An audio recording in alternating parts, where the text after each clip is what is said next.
ચાલો એબીસીડી જોઈએ આપણે. સરસ મજાનું અહીંયા એબીસીડી નું એક રમકડું છે. બે બાજુ એબીસીડી લખી છે, પહેલી બીજી, ચિત્રો દોરેલો છે. ચાલો હવે ઓળખવા આવશે સાક્ષીબેન. સાક્ષીબેન મને આર ગોતી દો તો. જો બીજાનો બોલી જતા. આર. વેરી ગુડ, સરસ. હવે મને યુ ગોતી દો તો.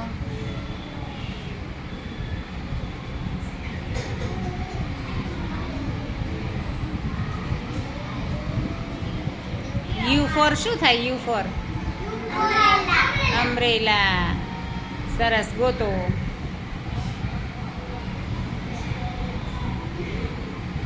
યુ. જો આ ફેરવવાની છૂટ છે. ન દેખાતું હોય તો આમ ફેરવી નખાય. દેખાણું? યુ દેખાણું? હજી ન મળ્યું?